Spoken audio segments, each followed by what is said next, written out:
La famille.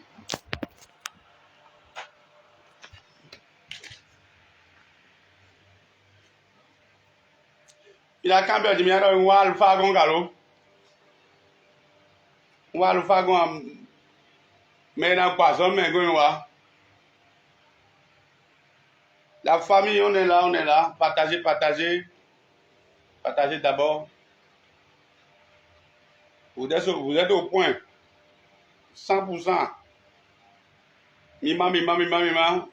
On va parler au chef de l'État. Mais deuxième parole, le chef de l'État. Et ce que les brouteurs sont en train de faire. Kemake Gaïou, Akedo Gaïou, Bokendo jeunesse homme, et me le crier tous les mains. Bokendo gouvernement, Bokendo couvert mission, Bokendo yonleu. Ah ouais. Partagez, partagez. Je ne veux pas 100, je ne veux pas plus que 100. Vous êtes à 120, allez-y. Plus fort. La vérité est amère. Ceux qui sont dans l'ombre, sortez. Partagez-moi. On souffre vraiment. Difficilement, on arrive à manger une seule fois dans une journée. Bon, ça ne peut pas me douer. Partagez, partagez, partagez. Je veux d'abord 150 heures. 150 heures, bien, je vais des comédiens. Allah dit, Kuribabu, Allah m'a fait que Allah kan loman namai, Allah hane kala di bari bari gini. Jatuh itu melu.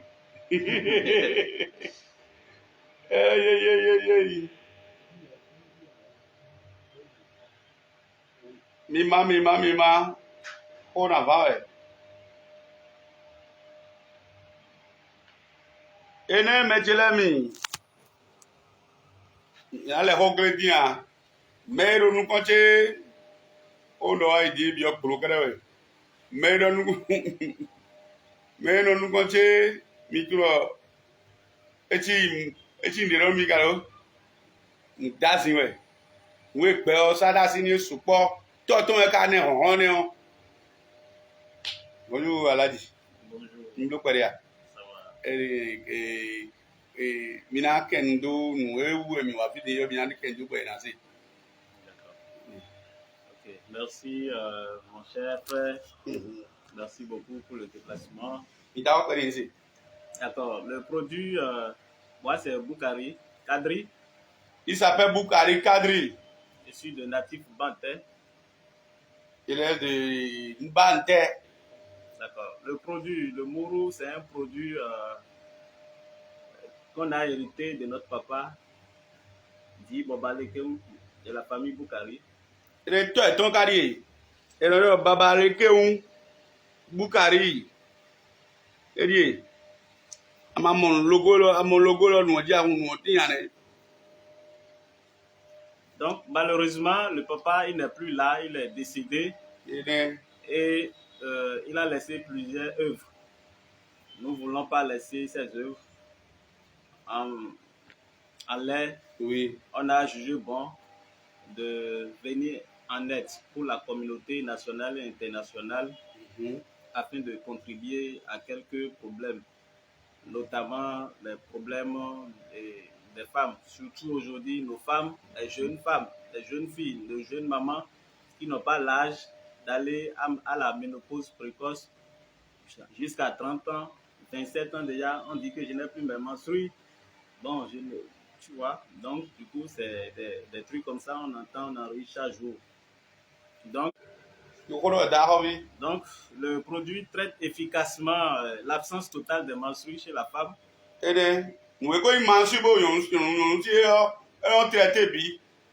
Et produit à la main de bébé. Et dit, bien, bien, coin. Et là, bien, moi, il dit, papa, dit, bien, moi. Moi, on a un autant. Et, ça traite l'infertilité chez la femme. et là, nous avons dit, bien, et nous traité de vie. Parfois, on parle de l'infertilité, ce n'est pas la sorcellerie. Il peut arriver que la femme ne trouve pas ses menstrues. S'il n'y a pas de menstrues, il n'y a pas d'ovulation, il n'y a pas de grossesse. Ok. Finalement, les menstrues si côté, nous gagnons déjà. Et là, nous annonçons à masser le dieu, au vidi à ovulation de mieux, vous avez dit, la guiche, et bah, la gueule, attends, fini. Bon, là, quand on va attendre 6 mois, mais on va comment un an. Tu es un nouveau gamin. Ma sang, c'est si bien ça, moi. Donc, ça tête les kysts et fibromes. Et nous, les kysts pour fibromes, ça détruit ça. Ah, nous décidons. Oui. Et dans les fibromes, Amadou, nous, là, même qui sur même on sait pas à jouer donc ouais aller ouais non jẹ nous quand on ben on ko to mo te a mo ma dogo no ko ma o kan na mi e ma o ko la mi di bo mi ko mo remede e di o mi na se po e nde bo na to mi na se aso ze kula do aso mi no ze kula do bene mo de mo no ku pe ko e kai njo nde a ma o kan bro e ma o ko bo mi ko mo ko le ka do di o mi na ya o na un.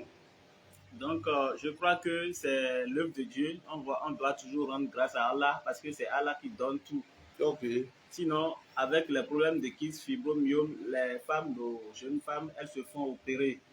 Ah. Alors qu'avec ce produit maintenant... Et ça, c'est une opération de temps. Hein? Non, non. Et d'aller, mi zéro fibrome, qui ça?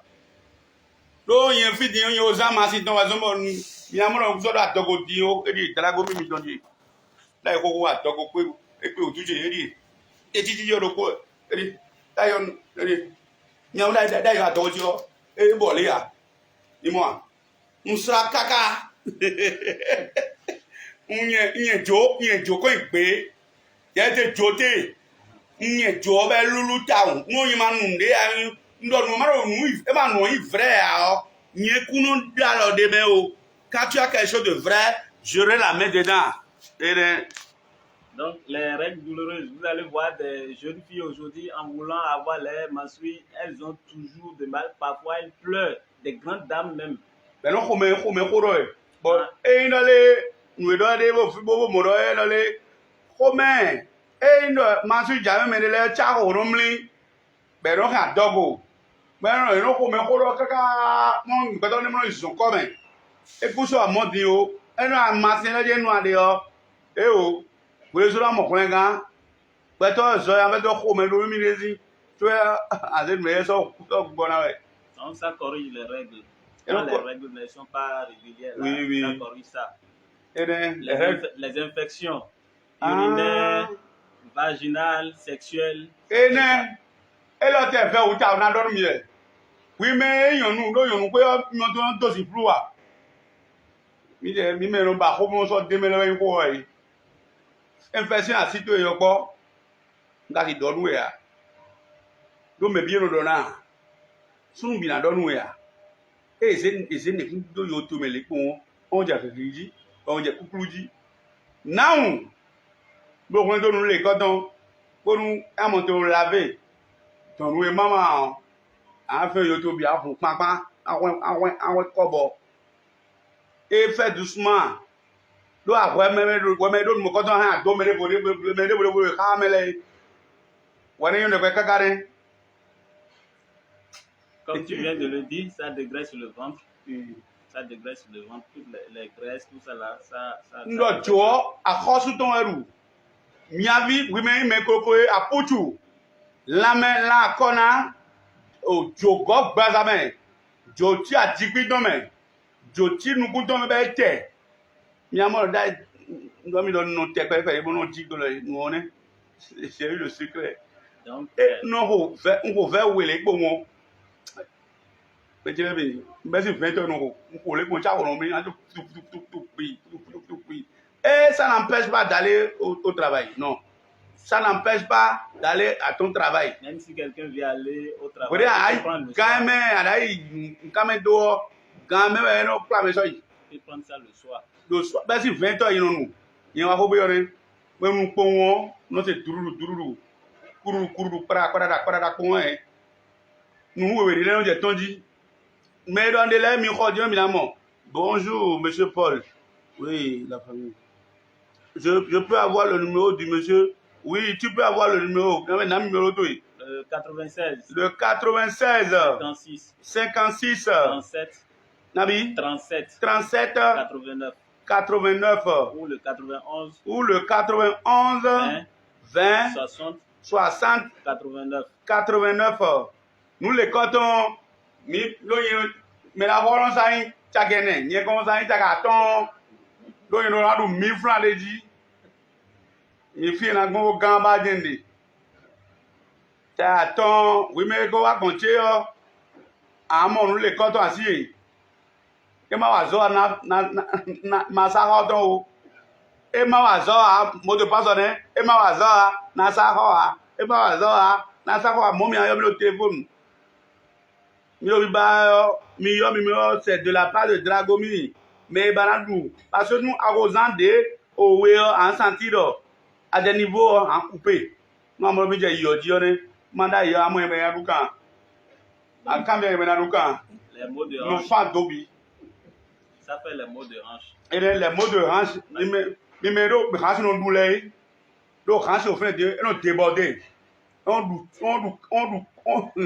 du si boudi mais les tomo e o avocat fo no forward Les mots de vente, ça fait ça. Les mots de bas-vente, en tout cas, les mots de vente. Mais que ça soit un bébé, tout ça là. Quand tu as un mot de vente, tu prends ça, ça va se calmer. Tu vois. Nous savons moi. Si vous voulez nous dire, il y a des trucs, mais mettons, nous mettons mais on roule, mais à qui nous croyons au vérifié qui vient. Nous avons le dire, il a créé problème de hein, il a créé problème et le mois, nous tournons le mois, et quand nous avons au vertige de dire au verset, non, il est non investisseur. Non, bah, vertige quoi? Donc, mais tu me nous trop les pommes, mais c'est nous mettons des vertiges de dire, on y va nous.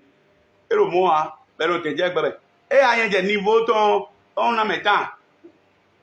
Bon, ça, pas de tout. Et qu'on fatigué, il y a le suivi même.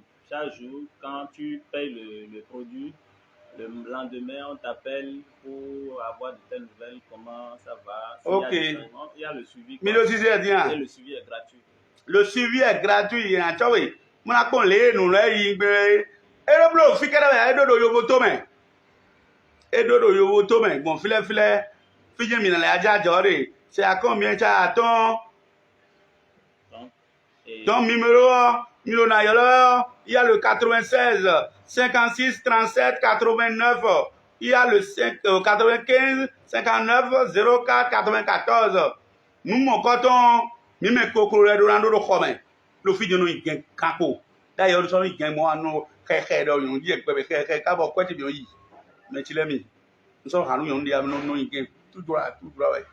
Donc, le produit lutte également contre la constipation. Et bien, à toi, Didi, à nous, on a dit, et nous, fou à 5 côtés, et moi, nous, nous, les cotons, avec nous, les poumons, et on nous, billets. Miamon, mais tu peux s'en home, nous, nous, on et nous, nous, ça va, on et nous, fou à mettre bi, et il est dit, donc, comment laver, les mille fins de documents, mi don le bio mi gon o jo yo wa se ba ticket do mi be me de jesu no comment do we e kai me ne bo le do ko me ha me de ya le to ton de o we de yen o tu isi fu mu dagbe wa to dagbe jamo oloba onu yo no po de na la wo pata yi wa me je ko npo we ko gbere ri. Non, le produit ça lutte contre l'hémorroïde aussi parce que parfois quand tu souffres de l'hémorroïde les gens n'arrivent pas à aller à la selle correctement. Et ça déchire les choses, le sang parfois ça sent. Ça sort quoi. Alors mon hémorroïde do mere le gombo. Ando e o me lo a check e ho. Yo to bi no gonu pi. Non sun pan. E si dijon keke dia. E si na le si do e voir eyan o le o. E si kan une minute, 15 minutes, il va se lasser. Il se lasse complètement.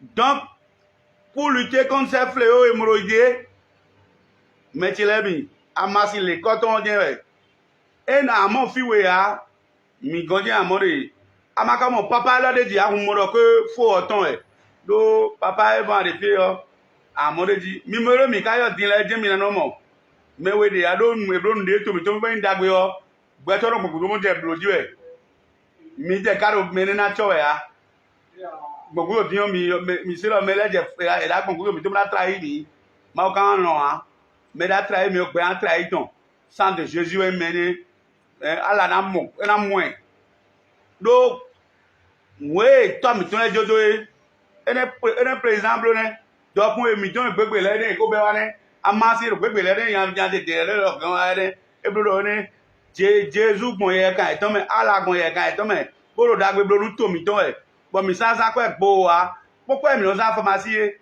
pero ko sa pe me we na bi du e mi de na bi du e mi bo mi asa mlion da do santé ou ni ko e ko bo mi amo te o gande me on do ni ma zan ndo na do mi we ya me tire mi zan ka mi na pesa izansel ni o so do no izansel we zan ka mi we azan je we an do en ton nous drago mi ni we ro pe ko do we. Donc je crois que oui, j'ai déjà ça ngoro mi adawo ti bi o fi no abaru man an si sen di to e wa niveau de bo mi a se clear deji no atogo asito yo quand tu es ventricule auriculaire mi a ba clear bo se deji bo anunu ta ponde bo ponu e nana e bo ale bla bo pon a monte to me pere a o ito do e c'est un dodo. Donc, il faut l'avouer, tu sais, les parents, ils ont souffert derrière nous. Et pourtant, on n'a pas pu faire quelque chose pour les récompenser. C'est la seule façon de récompenser papa. Papa Boukari Mohamed dit Baba Lekeon.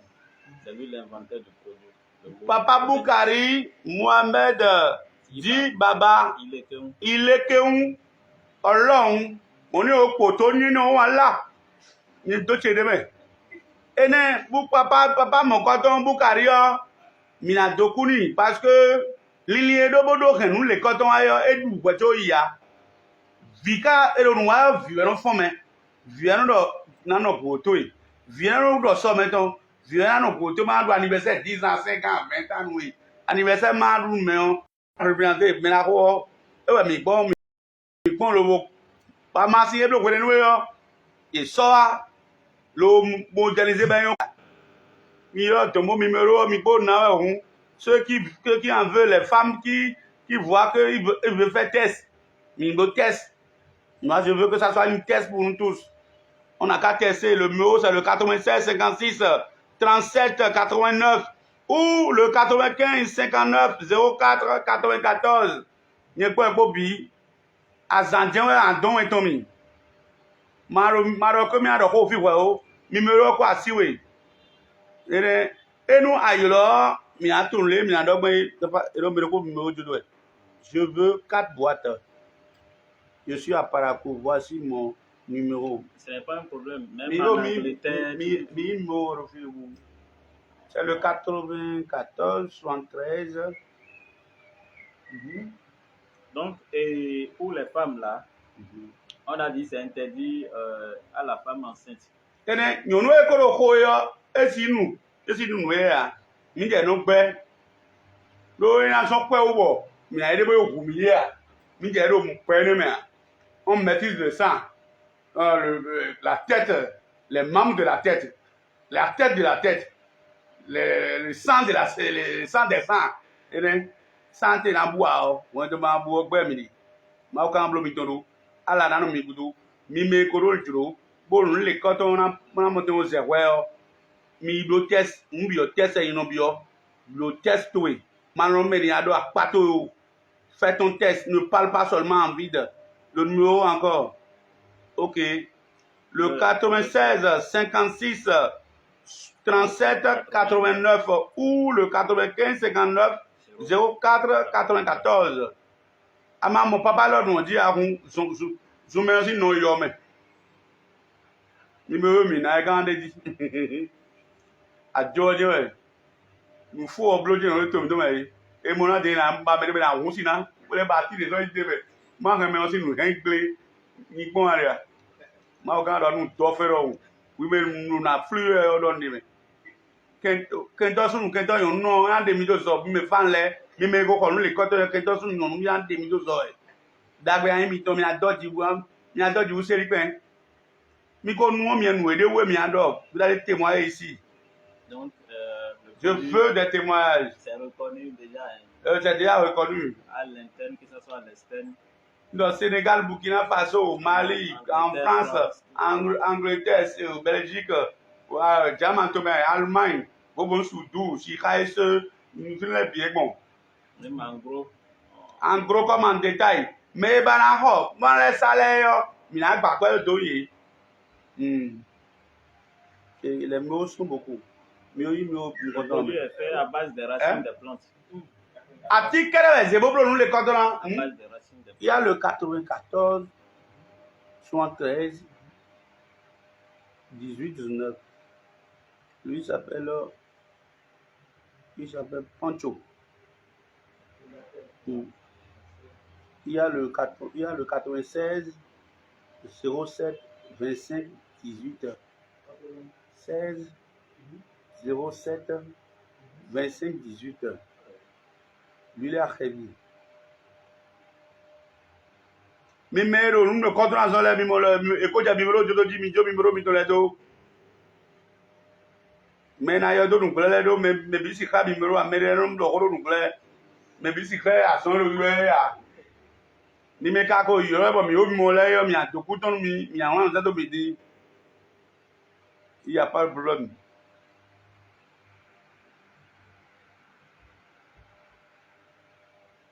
Soit on peut les faire livrer, c'est à glace. Tu peux les livrer à glace pharmacie. Abio, pharmacie à Kanjo, à glace. Nouveau goudron et il fille aussi yo. À gauche tu me prends à mon troisième étage. Ali yo e bleu troisième étage. À gauche tu veux. On go flou tu vas bien. Merci beaucoup Tanguy de Londres.